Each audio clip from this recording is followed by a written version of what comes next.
Vamos dar continuidade ao estudo do livro Filoteia, de São Francisco de Sales, nosso grupo de estudo, né?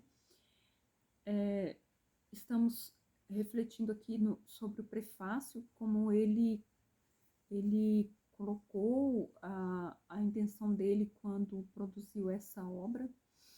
Ele produziu a obra Filoteia a partir de cartas que ele escreveu para uma dirigida espiritual dele, uma mulher casada, com família, mas que desejava um crescimento espiritual. Então ele percebeu que a época em que ele viveu não existiam escritos voltados para leigos.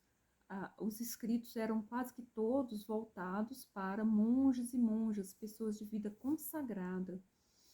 Mas então ele diz aqui na sua obra que de muitas formas o Senhor ou o Espírito Santo, né, nos fala pela boca de seus servos, mas que a verdade é uma só, sempre. Então a mesma verdade que é para os de vida consagrada é também para nós, leigos. E aí ele vem trabalhar com essa ideia de que nós leigos também podemos aspirar a uma vida devota, à busca da santidade.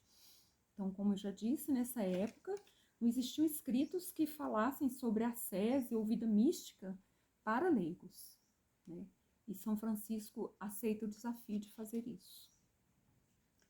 Ele afirma que a graça em suas operações é ainda muito mais fecunda que a natureza.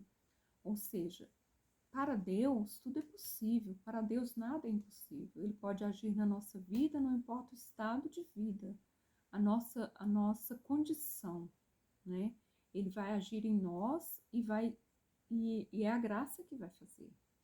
Então, o que nós temos que fazer é uma alma generosa, uma alma que vive nesse mundo, mas que cumpre suas obrigações no dia a dia sem se corromper, ou seja, ofertando todos os seus trabalhos a Deus, num espírito de devoção a Ele e não ao mundo. Essa orientação de São Francisco nos dá a possibilidade do crescimento espiritual em meio a todas as coisas que o mundo oferece que podem corromper a nossa alma.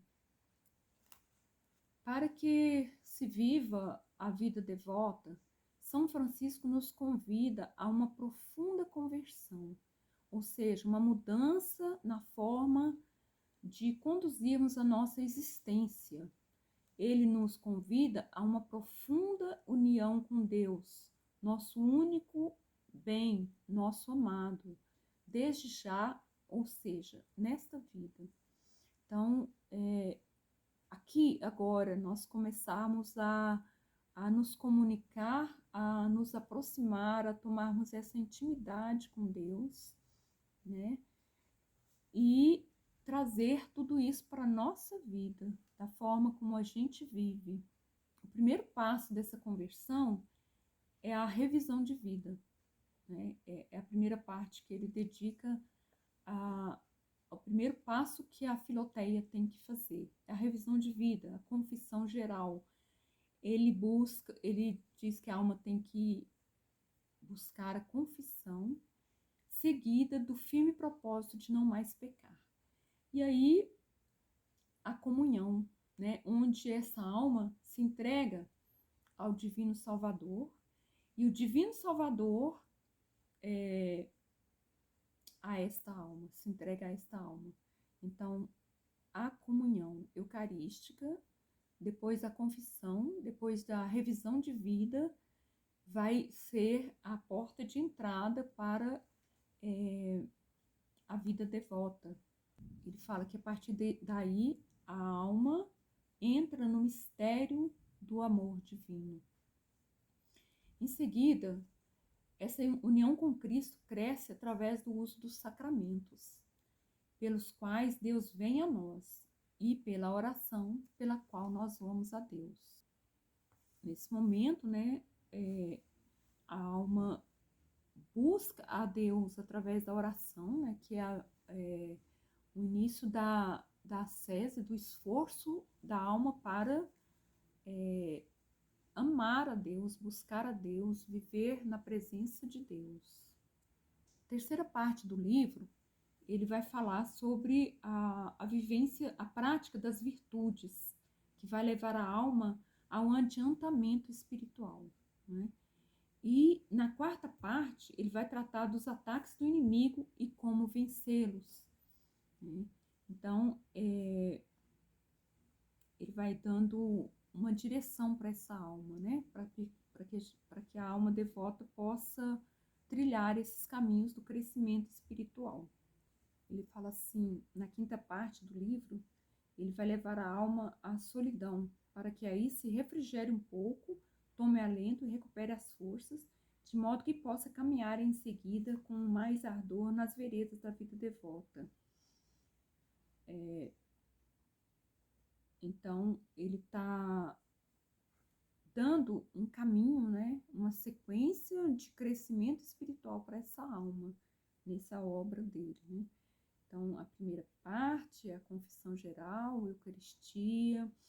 A segunda parte, a vida nos sacramentos. A terceira parte, a prática das virtudes. E na quarta parte, ele vai conduzir a alma a isso que ele chama de solidão, né? Para renovar as forças dessa pessoa, dessa alma. Nessa obra também, ele vai falar sobre a direção espiritual, de como é necessário ter uma orientação, né? E ele mostra historicamente, biblicamente, e na vida dos santos, como isso é uma prática que sempre aconteceu, né? Então, os apóstolos, os santos, muito antes, né, até mesmo os que não são cristãos, eles tinham alguém que orientava a vida deles, né? Então, São Francisco vai mostrar para a alma devota que é necessário ter uma direção espiritual, alguém que o oriente. Vou terminar essa pequena reflexão sobre o prefácio de Filoteia com a leitura de um pequeno trecho aqui na hora que ele está finalizando o prefácio. Ele fala assim, ó: demais, caro leitor, é verdade que escrevo sobre a vida devota sem que possua eu mesmo a devoção, mas não sem que tenha um grande desejo de a ter. E é este desejo que me anima. Um douto dizia, um bom modo de aprender é estudar. O melhor é escutar, mas o melhor de todos é ensinar. Acontece muitas vezes, diz Santo Agostinho, a piedosa Florentina, que dando adquire-se um título para receber, e que, ensinando, obriga-se a aprender. Então, é nesse sentido, né, que nós também nos propomos a estudar, né? Estudar para ensinar, para propagar essa verdade de que a graça pode agir em nós e que nós podemos aspirar a essa vida de santidade, como ele mesmo diz aqui que ele aspirava quando se propôs a ajudar Filoteia.